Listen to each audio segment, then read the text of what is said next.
6e, c'est l'année de tous les changements. Pour ces élèves encore plus.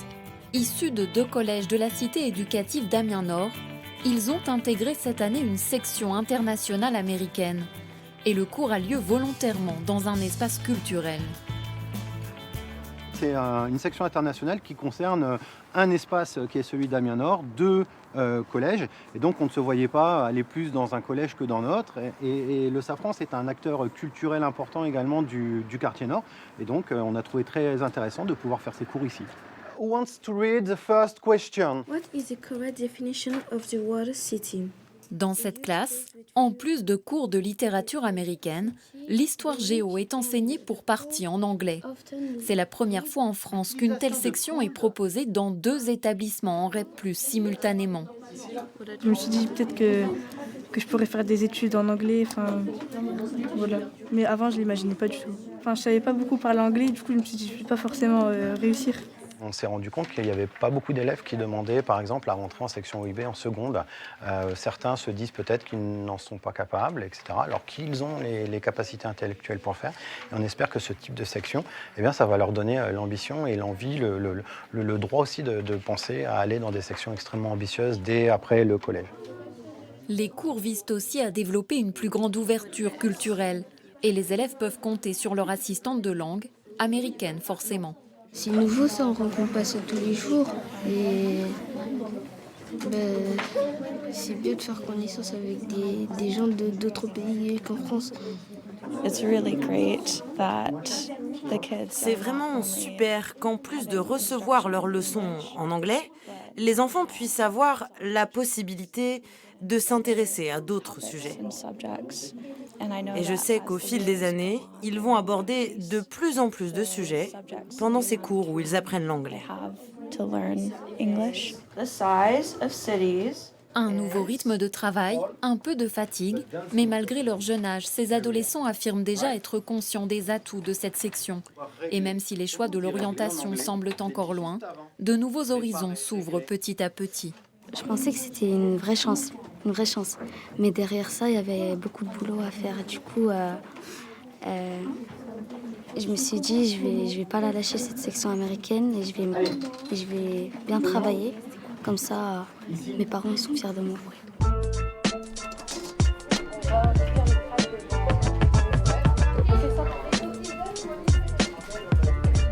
Dans cet autre établissement, ces élèves de CAP se destinent à 2 principaux métiers de service, la préparation de repas et le nettoyage.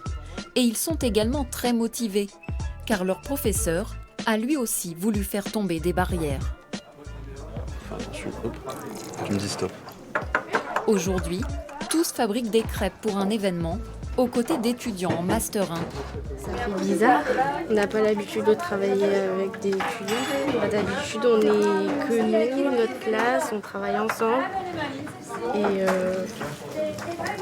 C'est parce qu'on est plus vieux que vous, c'est ça? oui. Les étudiants, eux, sont de futurs intervenants en éducation à la santé et développement durable. Et chacun trouve son compte dans cet échange. C'est l'altérité, ils rencontrent chacun des gens différents, ils n'auraient jamais dû se rencontrer, ils se retrouvent grâce à la cuisine. Et puis moi, pour mes masters, c'est important qu'ils aient du concret également, qu'ils ne fassent pas tout à l'université et qu'ils soient en situation réelle avec des vrais élèves.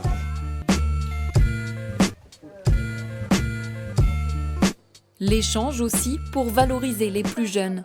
Tous sont issus de classes SECPA, avec donc des difficultés scolaires importantes. Et leur parcours a souvent été chaotique. Au collège, c'est simple, j'étais une élève sage comme au lycée. J'étais sage, mais dans les ateliers, comme j'aimais pas faire du jardin,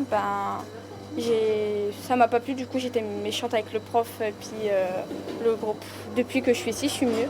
Bien souvent, elles sont vraiment peu valorisées. Alors, en général, en collège ou dans le primaire, il y a eu ce souci de dévalorisation. C'est-à-dire qu'avec les difficultés qui étaient là, elles n'ont pas toujours été décelées au moment où il aurait fallu et du coup, ils ont été dévalorisés. Les projets sont essentiels. Ils permettent aux lycéens d'être plus impliqués. Ça tombe bien, une nouvelle opportunité se présente.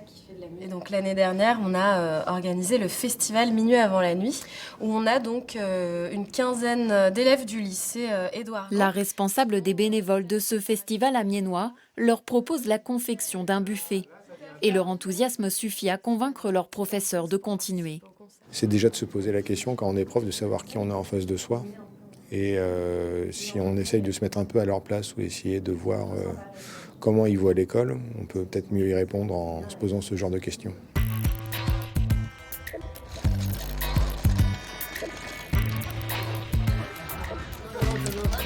Et rien de tel pour captiver les élèves que de les emmener dans un lieu qu'ils n'auraient jamais imaginé fréquenter. Cette fois, au tour des étudiants de les recevoir. Voir des gens dans des filières différentes, c'est intéressant, puis ça permet de voir aussi le niveau, entre guillemets, ou à l'heure où ils en sont, dans ce genre de questionnement. Je pensais pas vraiment à ça. Moi, par exemple, tu sais, il y a plein de pubs qui disent « Ouais, faut manger au moins 5 fruits et légumes par jour ». Le questionnement du jour porte sur la consommation responsable. Pas vraiment au programme des élèves, mais pour leurs professeurs, c'est aussi leur donner des armes pour leur future vie. Une éducation par les pairs et puis symboliquement, on va à l'université. Et ça montre qu'avec ses compétences et avec un peu de volonté, on peut ouvrir des portes. Est-ce que je mettrais plutôt à la poubelle ou dans le compost? Non, dans le compost. On reste de ratatouille. Dans le compost. Ouais, plutôt. Là, c'est fait par des jeux, donc c'est plus simple pour nous. Je participe avec ceux qui ont des difficultés et apprendre en jouant, c'est différent. C'est la première fois que je le fais avec eux et c'est super sympa. J'aime bien. Sympa aussi la visite de la citadelle. Le pari est simple, le plaisir de la découverte ouvrira toujours plus de possibles aux jeunes.